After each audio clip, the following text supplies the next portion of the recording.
오늘 11장을 마무리하겠습니다. 11장의 내용들을 여러분이 다시 한번 좀 생각을 해봅시다. 11장에서 성찬에 대한, 특별히 성만찬이라고 하는 게 좋겠네요. 그러니까 먹으면서 성찬을 같이 나누는 그런 의식을 행했던 거죠. 근데 이제 여기서 이제 문제는 그 부유한 자들과 가난한 자들이 함께 했습니다. 그래서 부유한 자들은 시간도 있고 먹을 것도 좀 풍성했고, 그리고 그런 장소적인 부분에서 좀 구별이 또 됐던 것 같아요. 그래서 같은 공간이지만 조금 더 특별한 곳에서 그들이 모여서 먼저 그들이 준비해온 음식들을 먼저 먹어버린 거죠.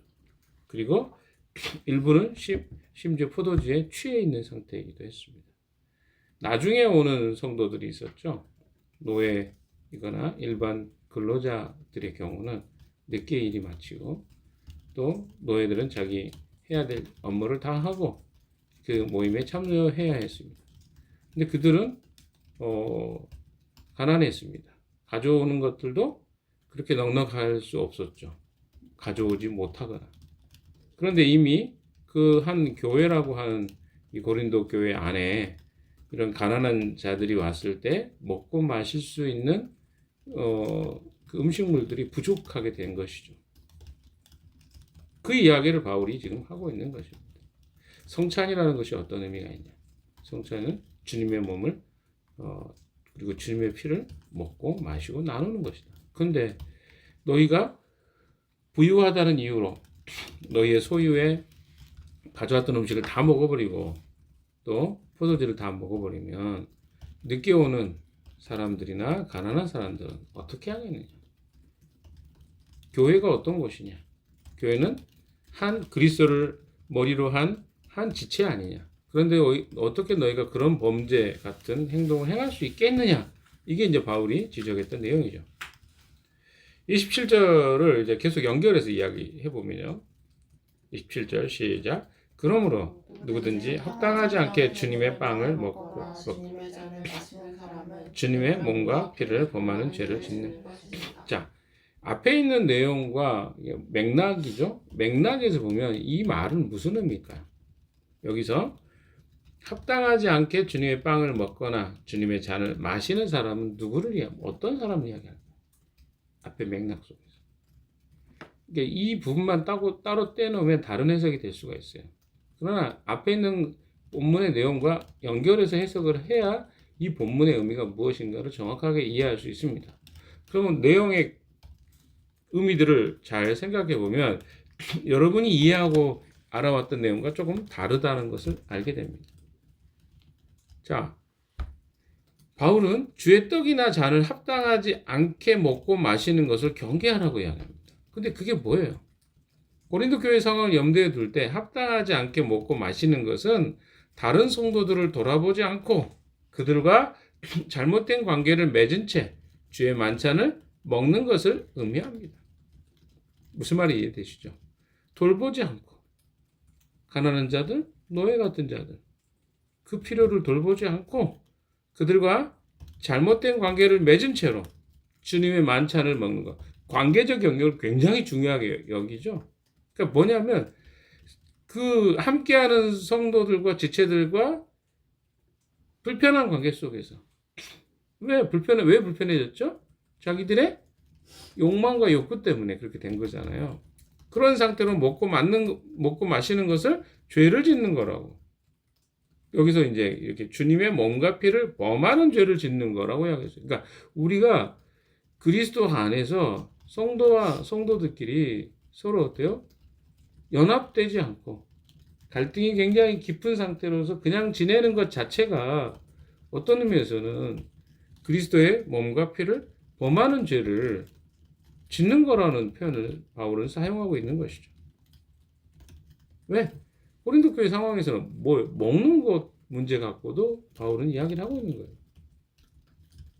배려하지 않고 그리고 그들에 대해서 살피지 않고, 그리고 자기 먹을 건 먹고 마실 거 마셔버리면 이게 주님의 피와 살을 범하는 죄라고 바울은 이야기하고 있는 것이죠.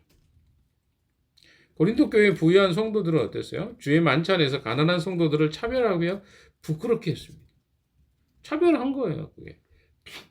주의 만찬은, 주님의 성찬은 공동체의 관계를 강화하고 그리스도 안에서 하나됨을 보여줘야 되는 것이 이 성만찬의 의미였어요. 우리가 그 가정교회에 거의 유사하잖아요. 가정교회 모임이. 먹을 것을 먹고 마실 것을 마십니다. 근데 거기에서 형제사랑이 없고 그리스도 안에서 서로를 돌보지 않고 무시하고 또 자기만 돌보고 그렇게 한다면 그건 뭡니까? 이것은 한떡에 참여하지 않는 것이 되는 거죠. 그런데 생각해보세요. 여러분 음식 하나를 준비하더라도 내가 좋아하는 거? 뭐 알러지 있는데 알면서도 뭐 그 사람은 알아서 하는 거지.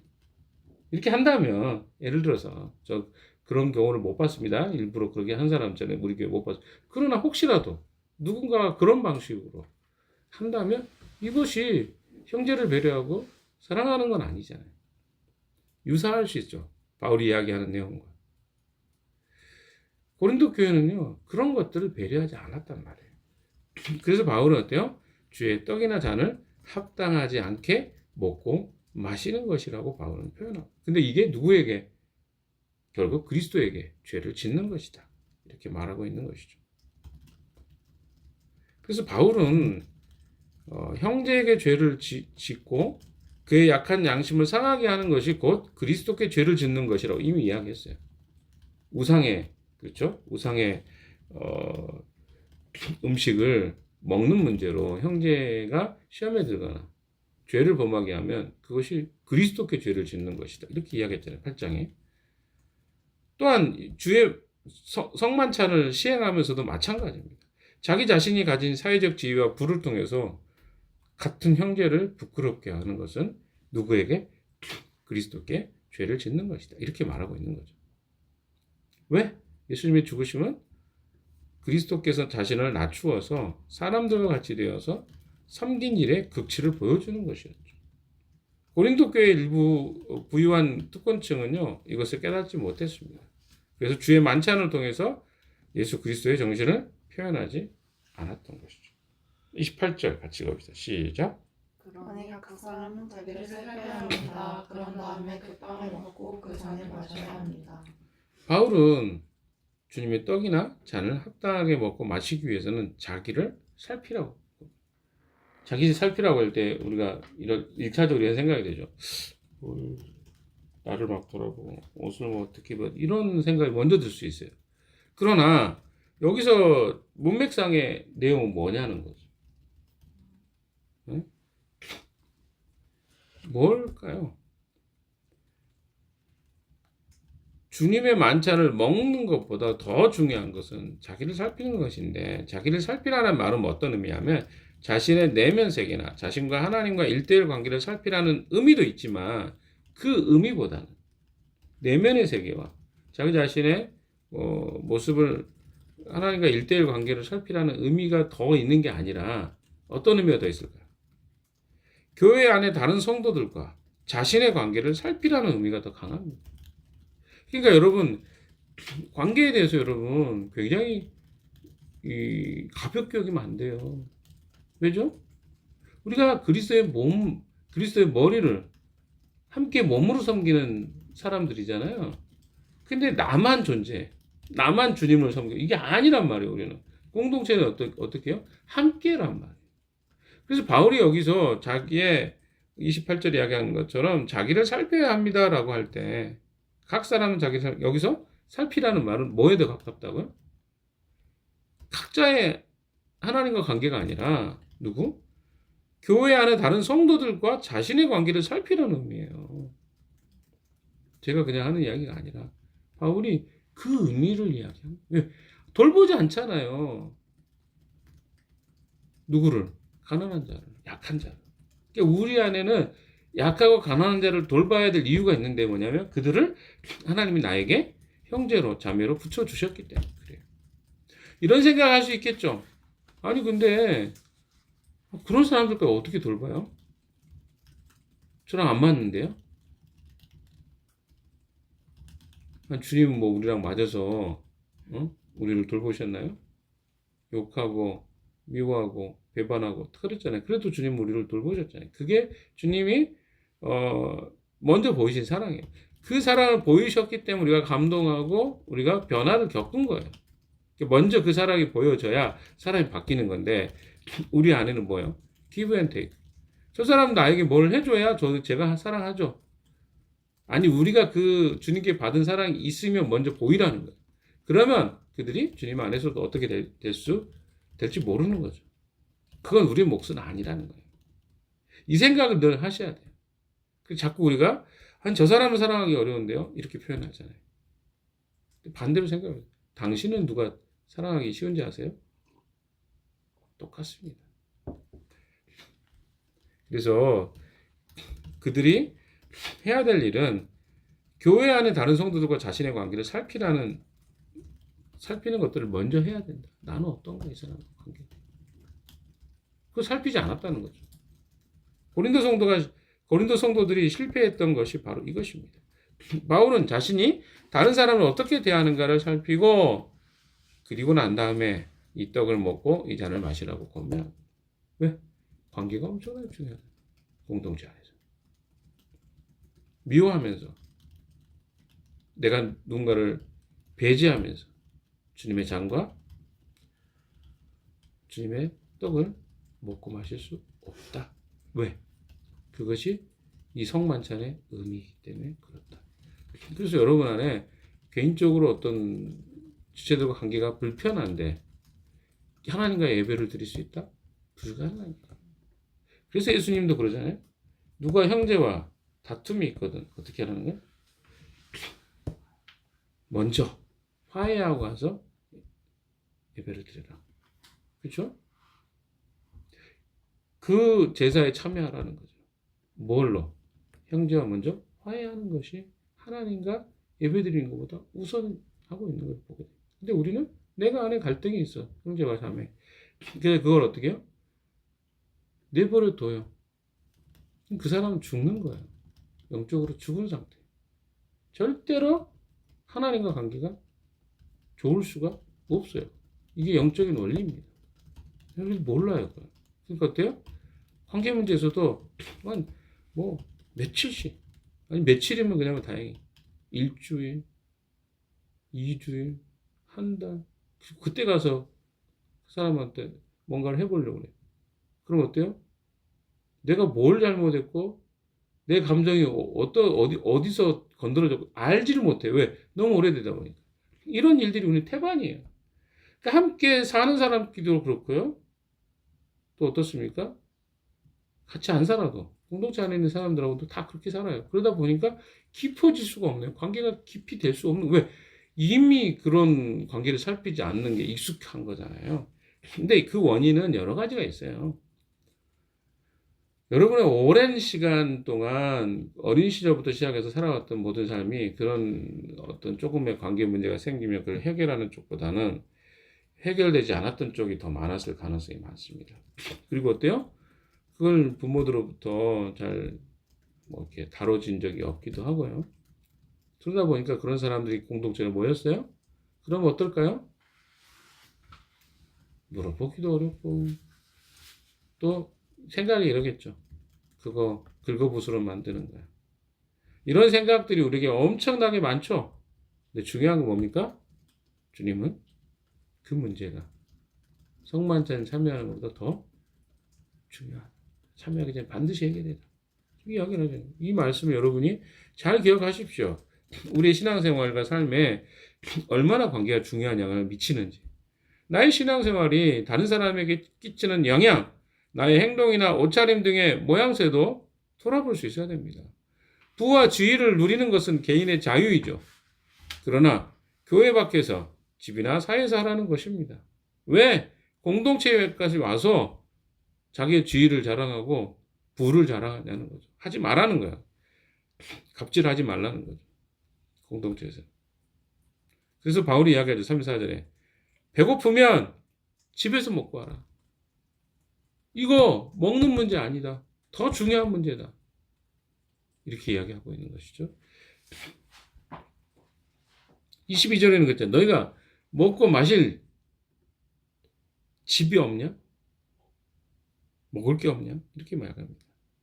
그래서 자기를 살펴야 하는 고린도 성도들은 공동체의 만찬에서 어때요? 자신의 부와 지위를 사용할 자유를 자제하고 그리스도 안에서 섬김과 나눔으로 하나 되어야 했습니다. 이게 바울이 이야기하고 있는 이 본문의 의미입니다. 이제까지 여러분이 알고 있었던 성찬에 참여할 때 각각 자신을 살펴야 한다는 말이 어떤 의미인지 다시 한번 정리하시기 바랍니다. 우리는 이제까지 무슨 생각이었어요? 나를 살피고 하나님과 관계를 살피는 거 했죠? 그거 당연히 기본적으로 해야 되는 일이죠. 왜? 하나님과 관계가 안 맺어졌기 때문에 형제와 자매에 문제가 생기는 거죠. 기본적인 거예요. 그러나 여기서 본문에서 말하고 있는 것의 핵심적인 것은 하나님과 나의 관계를 살피라는 것보다 뭘 살피는 거예요? 형제와 자매와의 나의 관계를 살피는 거예요. 이걸 안 하니까 그 성만찬이 어때요? 범죄하는 행위가 되어버린 것이죠. 자, 29절 같이 읽어봅시다. 시작. 몸을 분별함이 없이 먹고 마시는 사람은 자기에게 내릴 심판을 먹고 마시는. 여기도 똑같은 이야기예요. 바울은 주의 몸을 분별하는 것을 요구합니다. 주의 몸은 뭡니까? 교회잖아요. 근데 주의 만찬에 참여할 때 주의 몸인 교회를 돌아볼 수 있어야 돼요. 여러분이 그냥 참여하는 게 아니란 말이에요. 교회를 돌아봐야 돼요. 근데 내 마음에만 우리는 관심이 있잖아요. 내가 어떻게 생각하고 내가 어떻게 느끼는가 관심이 있지 교회 공동체 사람들이 어떻게 생각하고 어떤 마음일까 돌아보지 않는 거죠. 그래서 성도는 예수님을 믿고 그리스도와 연합하고 함께 성찬에 참여해 한 몸 된 교회를 형성합니다. 성찬이라는 건 뭐예요? 한 몸이 되는 거예요. 그리스도 안에서. 근데 그 시간에 그들은 어떻게 해요? 부를 자랑하고 자기의 소유를 자랑하고 자기의 특권 의식을 드러내는 시간으로 만들어버린 거죠. 그러니까 그 구성원, 고린도 교회 안에 구성원들은 자유인도 있었고 또 어떤 사람도 있었어요. 부한 사람도 있고 가난한 자도 있었고 종도 있었고 이런 다양한 사람이 존재했어요. 그런데 그들을 자기의 형제와 자매로 받아들이지 않은 것이죠. 그래서 바울이 29절에 몸을 분별함이 없이 먹고 마시는 사람은 자기에게 내릴 심판을 먹고 마시는 것과 같다. 누구를? 형제와 자매를 돌보지 않는가? 살피지 않는가? 그 죄를 이야기하는 거죠. 이것은 뭐예요? 다른 말로 이야기하면 그리스도께 죄를 짓는 것이고 하나님께 심판을 받을 만큼의 중대한 문제라고 바울은 이야기합니다. 누구를 돌보지 않는가? 형제와 자매를 한 공동체, 특별히 이 식사의 자리, 성만찬의 자리에서 가정교육 굉장히 중요합니다. 그런 거죠. 여러분들요, 먹는 것만 생각하면 굉장히 1차원적인 거예요. 아, 맛있겠다. 그쵸? 응? 여러분들이 뭐예요? 가정교회 그 방에 보면 늘 올리잖아요. 저는 메추리알 장조림입니다. 뭐 이렇게 올리잖아요. 상민이가 올렸는 이렇게. 저는 오리 훈제입니다. 또 떡갈비입니다. 그러면 이제 우리는 뭔 생각만 해요? 맛있겠다, 떡갈비. 아, 오리 훈제. 아, 장조림. 솔직히 장조림 맛있다고 생각 안 드는데 아무튼 예를 들어서 그렇게 생각해 봅시다. 이런 생각만 해요. 근데 우리가 이 공동체가 모였을 때 어떤 의미가 있는가 깊이 생각하는 사람이 누가 있냐고요. 그러니까 우리는 모임 속에서 하나됨을 생각하지 않았던 경우가 많은 거예요. 그러면 더 깊은 의미가 있다는 거죠. 그리스도와 우리가 한 몸이 된다는 사실을 몰랐던 거죠. 여러분 이제 기억하십시오. 이것이 어떤 의미가 있는지 아시겠어요? 성만찬은 아니지만 이제 그때 거의 우리하고 유사한 것이 이제 가정교육 모임이니까 30절 읽어봅시다. 30절, 31절 시작. 이 때문에 여러분 가운데는 몸이 약한 사람과 병든 사람이 많고 죽은 사람도 적지 않습니다. 우리가 스스로 살피면 심판을 받지 않아. 근데 바울은요 여기서 조금 참 이상한 이야기를 합니다. 고린도 교회에 있는 일부 약한 자와 병든 자, 죽은 자들을 주님의 만찬을 잘못 행한 것과 연결시켜서 바울이 이야기해요. 근데 이 의미가 어떤 의미인지 잘 모르겠어요. 정확하게. 왜 바울이 이런 이야기를 했는지. 바울이 뭘로 해석한 거예요? 지금 아파서 죽어가고 좀 병든 사람이 이런 문제들 때문이라고 바울은 이해를 한 거예요. 성도를 돌보지 않고 공동체 식구들을 살피지 않은 이유로 아프고 뭐요? 병들었다. 그래서 죽은 사람도 있다. 여기 뭐 죽은 사람도 적지 않다. 굉장히 협박 같은 이야기로 좀 들립니다. 정확한 의미는 모르겠어요. 저도 이 부분에 대해서.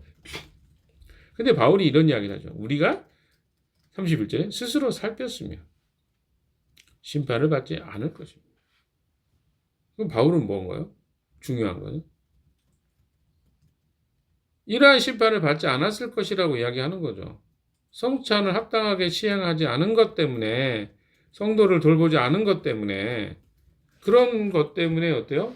실제로 우리의 삶에 영향이 끼쳐질 수 있다라고 말한 거예요. 그게 이제 바울이 말한 어떤 그 당시에 어떤 실제적 사건이 있었는지 누구인지 그건 모릅니다. 그러나 바울이 이야기하는 것은 이것이 우리의 삶에도 지대하게 영향이 끼쳐질 수 있다. 뭐가? 형제 사랑과 자매 사랑과 돌봄이 그걸 돌보지 않는 거라면. 여러분 생각해보세요. 형제 사랑하지 않고 자매를 돌보지 않잖아요. 그럼 여러분 표정이 어떻게 돼요? 혼자 생각하죠. 왜? 그 마음이 공동체 안에 있을 때 나타난단 말이에요. 자기만 몰라. 자기가 지금 상태가 안 좋은지 좋은지. 나는 괜찮은데? 자기를 속이지 마세요. 그러니까 이게 괜찮을 수가 없다니까요. 관계가 안 좋은데 어떻게 괜찮아요? 저도 우리 지체들을 보면 서로 관계가 안 좋으면 그냥 멀찍이 앉아요. 가서 인사도 안 해요. 다 보이잖아요. 근데 괜찮다 그래 자기. 그래서 주님을 속이지 마십시오. 그렇게 사는 게 아니에요. 그러니까 그런 것들이 고린도 교회 안에 굉장히 분파도 있고 그 작은 교회 우리랑 비슷한 교회인데 분파도 있고 그것도 네 파로 나눠져. 또 뭐예요? 이런 서로 형제자매들 부유한 자 가난한 자 나눠져 있고 그러니까 한마디로 난장판이잖아요. 교회가 왔는데 서로 하나가 될 수 있겠어요? 안 되죠. 바울이 그 이야기를 하는 겁니다. 바울은 이런 심판을 언급하면서요 고린도 성도들에게 자신을 돌아볼 것을 촉구합니다. 바울은 고린도 교회 이러한 심판은 주님의 징계라고 이해했어요. 징계는요 사랑하는 자녀에게 아버지가 행하는 것입니다. 징계가 사람을 멸망시키는 게 아니죠. 돌이키게 하기 위해서 주는 것들입니다. 32절 읽어볼까요?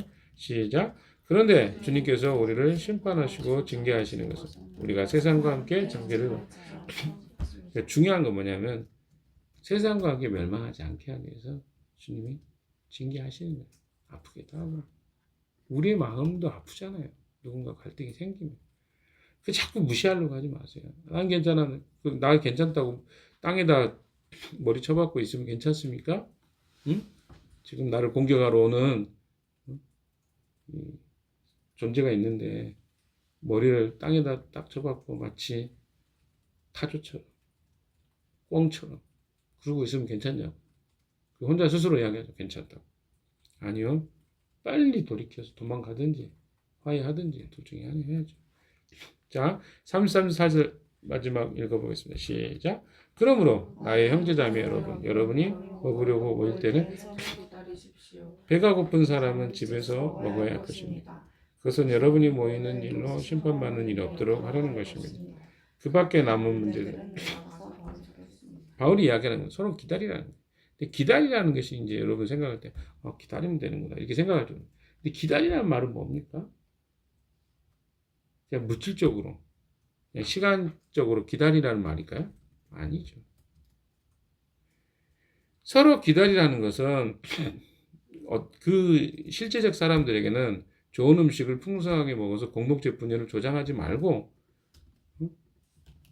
배고프면 집에 가서 먹고 와라. 이런 말이거든요. 그 말은 뭡니까?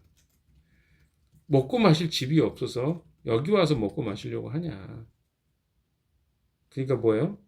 다른 구성원들을, 교회 구성원들을 살피지 않고 자신들의 부와 위치를 이용해서 좋은 방에서 음식을 먼저 갖다 먹음으로 주님의 만찬에 이 가지고 있는 신학적 의미를 훼손한 것이 바람직하지 않다. 그러니까 그것에 대해서 하나의 방법으로 기다리는 것도 있다. 그리고 또 하나는 뭡니까? 먼저 먹고 와라, 배고프면. 배고파서 너희들이 그렇다면. 근데 핵심은 뭡니까? 형제를, 자매를 살피고 돌보는 게 더 중요한 거다. 왜 그런 걸 안 하려고 하냐. 이런 거죠. 분열하지 마라. 분열하지 마라. 공동체는 그런 거 아니다. 바울의 해결책은 기다리라는 말 속에는요. 시간적인 배려뿐만 아니라 그러니까 가난하고 약한 자들을 어떻게 해요? 동등한 성도로 받아들이라는 메시지가 있습니다. 이제 여러분들이 이제 공동체에서 조금씩 나이가 들어가죠.